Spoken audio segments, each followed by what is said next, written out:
Welcome to the Simply Financial Podcast. I'm your host, Christopher Calandra, and we are going to increase your financial IQ with today's episode.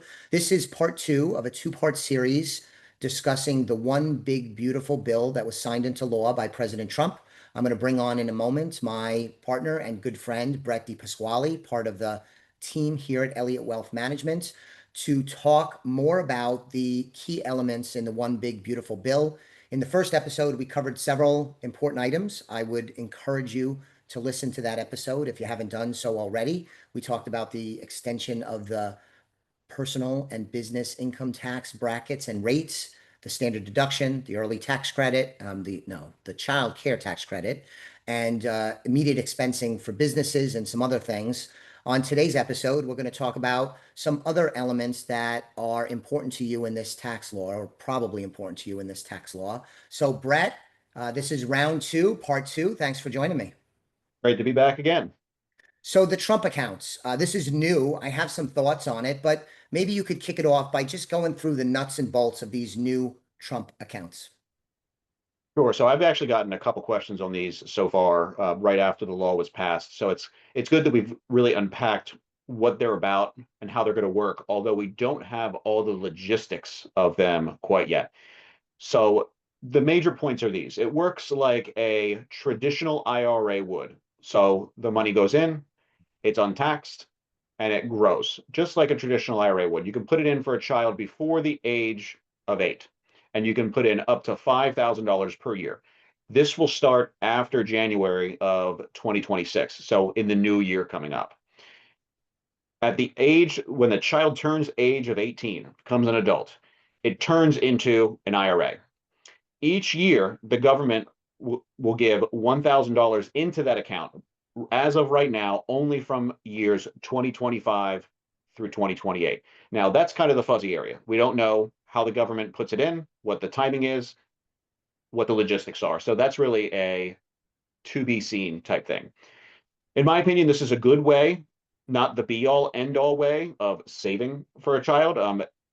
Just kind of inner workings wise, it will track an index like the S&P 500 or the NASDAQ or the Russell. So very limited investment options. But at the same time, you do get the benefit of starting early and getting additional $1,000 from the government for 4 tax years. The other option would be the 529 plan, of course, which we'll talk about here in just a few minutes, which you can do in excess over the Trump account. So you can do both. But yeah, I think the Trump accounts are a good way to stimulate newer investors and new parents to start putting money away for their children's future. And it's worth noting that you are not allowed to withdraw money from this account until the child turns 18. So it is meant to be long term. It'll be interesting to see over time if that no withdrawals before 18 gets liberalized. That often happens. We're going to touch on that when we get to 529 plans. But you can't take money out until 18. And I would push back on you respectfully. I said at the beginning of the first episode that I really like the One Big Beautiful Bill. I think Elliott Wealth Management as a team reviewing this and attending lots of seminars and white papers about the One Big Beautiful Bill. We like the bill on balance. This is one of the things I don't like, and it is good. I would grant you, but I mean, Trump's a little bit of an egomaniac. He calls it Trump accounts, so I don't really like that at first glance. But then it's also adding a lot of complexity. We've been using 529 plans as the major way for families, parents and grandparents and others, to fund and accumulate wealth for the child, mainly for college. But as I just mentioned, that's gotten liberalized, and we're going to talk about that. You can now take money out for a variety of different reasons, and you could convert it to a Roth later on. So I don't understand why the need to create something new instead of improving what everybody is already using anyway as the major funding vehicle of a 529 plan. So I don't really like it that much. What do you think of that opinion? I know you said that it's a good thing, and I agree, but why not just do the Trump account? I mean, why not just continue to work with the 529 plans? We already have those set up. The infrastructure, the financial services companies, the awareness in the marketplace that there are these 529 plan things out there. What do you think of my negative opinion? I don't think you're necessarily off track on that.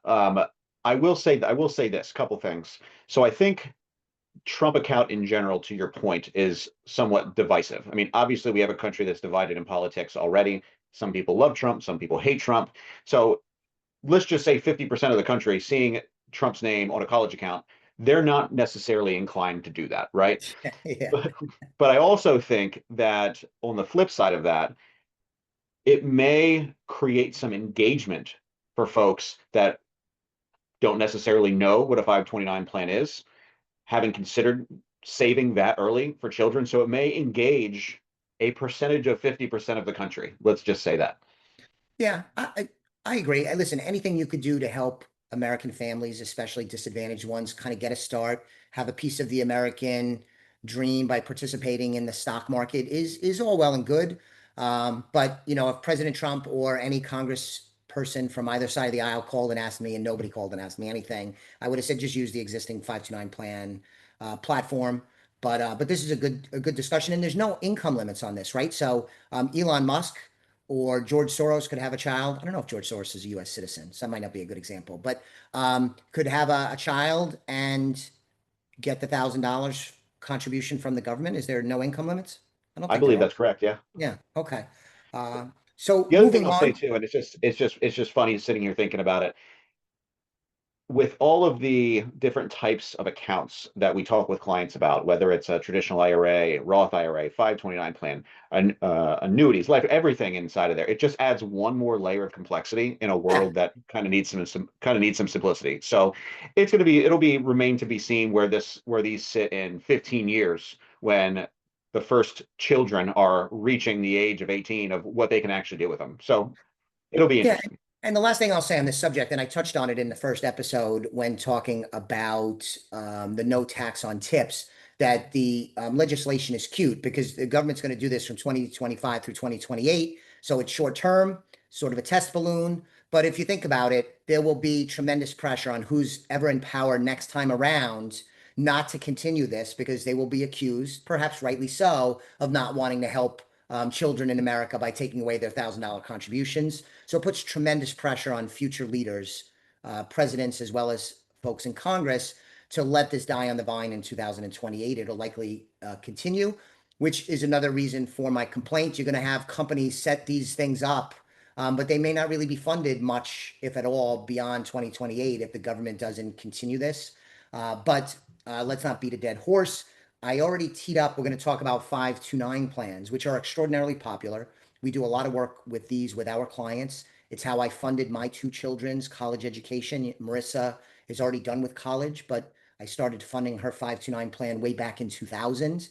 And my son Dominic is still in college, and we're drawing down his 529 plan to cover at least partially his college tuition and expenses. So they're very popular. We do a lot of work with them professionally. I've used them personally, and they are evolving and changing, and this law only continues that. So what are some of the 529 plan changes we want to tell everybody about, Brett? Yeah, I think one of the biggest changes is they're expanding expenses for K through 12 education. So what you can use it for is you can use it for tuition, you can use it for any type of materials in the curriculum, books, instructional materials, any type of online testing. You can even use it now to pay for the price of your SAT or ACT test. So Wow. yeah, it's definitely expanded now. They did put a cap on it of $20,000 per year for the K through 12 expenses, but I mean that's a nice chunk of change that you can use as kids are just starting in their education process. And there was something we were talking off when we weren't recording. There's something else about credentialing and licensing. Yeah, so you can also now use 529 funds for post-secondary credentialing is what they're calling it. So think of any type of like military educational credential or a post-secondary credential. So if you're going to get a certain designation in your specific field, you can prospectively use your 529 funds for those too. So I'm a certified financial planner. As you know, you have lots of accreditations. I know, I think, correct me if I'm wrong, Brett, a lot of this will have to get worked out, but conceivably those would count also becoming a certified financial planner or Microsoft certified or Salesforce accredited, all these different industry specific designations. Many of them may count for this, right? Yeah, they should, as well as the fees for the testing of those, which is a big one. Okay. So not only the coursework, but even for the testing.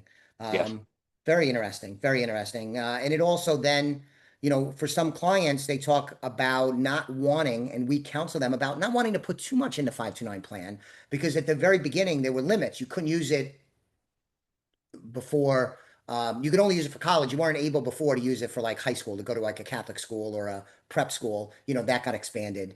And you now money that's left over in the 529 plan, you could do a Roth IRA with it later on. You couldn't do that before. So there were lots of reasons to counsel clients that we want you to fund for college, and it's a noble thing and a good thing, and there's lots of tax advantages, but we would be cautious about not putting too much in for the right client that was really overexcited about putting money into 529 plans. But that's starting to melt away now because there's more and more ways that you could get money out of the 529 plans or put the money to good use in the form of Roth IRAs. So this is just advancing something that's been going on a long time, is making the 529 plan more and more of a flexible tool for families. Uh, absolutely. last item is an above the line charitable deduction. So walk us through that. So an above the line charitable deduction is making a charitable contribution to a charity of your choice up to $2,000 that comes off of your income for the year. So normally you would just take your standard deduction off of your gross income. You can now add up to $2,000 to your standard deduction if that's the method you're using to decrease your income, pay less taxes, and then give up to $2,000 to a charity of your choice. I think that's a pretty cool one.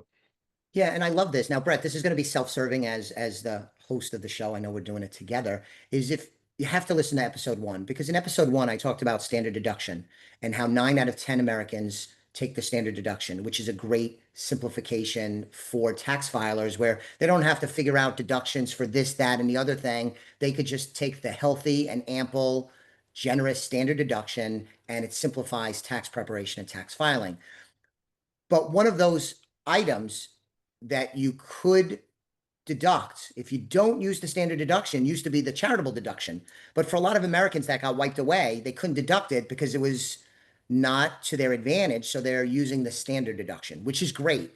So I love what the tax law does is giving people that are still taking the standard deduction. Again, 9 out of 10 Americans take the standard deduction, which means generally you aren't deducting any charitable contributions, and addresses that, fixes that, at least partially, in my view, by making it above the line charitable deduction, meaning that even if you take the standard deduction, which is what the government wants and is probably good policy for simplification purposes, you could still take a $2,000 above the line charitable deduction. I love this. It's not huge, granted, it's not huge, but I do love this idea and I think it's a great policy prescription.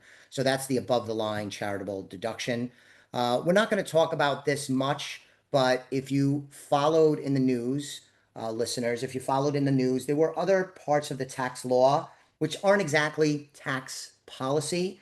There was money in this bill that increased funds for border enforcement. Again, a highly contentious topic, but it did include that. And we're not going to talk about that because it's not tax policy, but that was in the one big beautiful bill. And also, there were some changes to eligibility to receive Medicaid and SNAP. It was a work requirement.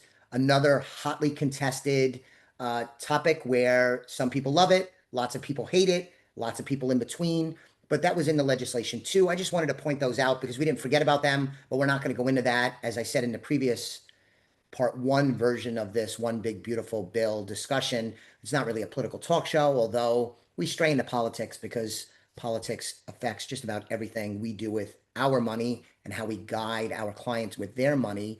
So I did want to mention those two items just in general. Anything else, Brett, that we might want to bring up about the bill?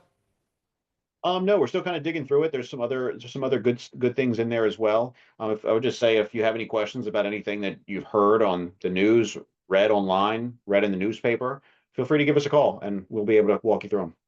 Yeah, it's a great point. If you're a client of ours and any of this strikes a chord with you or you need clarification, want to find out how it might impact you, please reach out to us, call, email, contact us through the elliottwealth.com website. And if you're not a client and any of these topics strike a chord with you, reach out to us as well. Probably the best thing is going to that website, www.elliottwealth.com. So everyone, thanks for listening to Brett and I. Brett, I appreciate the time you put in with me. We will be back with you on the next episode of the Simply Financial Podcast very soon. Thank you and have a great day. The views expressed are not necessarily the opinion of Osaic Wealth, Inc., and should not be construed directly or indirectly as an offer to buy or sell any securities mentioned herein. Investing is subject to risks, including loss of principal invested. Past performance is not a guarantee of future results. No strategy can assure a profit nor protect against loss. Please note that individual situations can vary. Therefore, the information should be relied upon when coordinated with individual professional advice. Please note, the information being provided is strictly as a courtesy. When you link to any of the websites provided here, you are leaving this website. We make no representation as to the completeness or accuracy of information provided at these websites. Nor is the company liable for any direct or indirect technical or system issues, or any consequences arising out of your access to or your use of third-party technologies, websites, information, and programs made available through this website. When you access one of these websites, you are leaving our website and assume total responsibility and risk for your use of the websites you are linking to. Securities and advisory services are offered through Osaic Wealth, Inc., member FINRA, SIPC. Insurance services offered through Elliott Wealth Management Services, LLC, not affiliated with Osaic Wealth, Inc.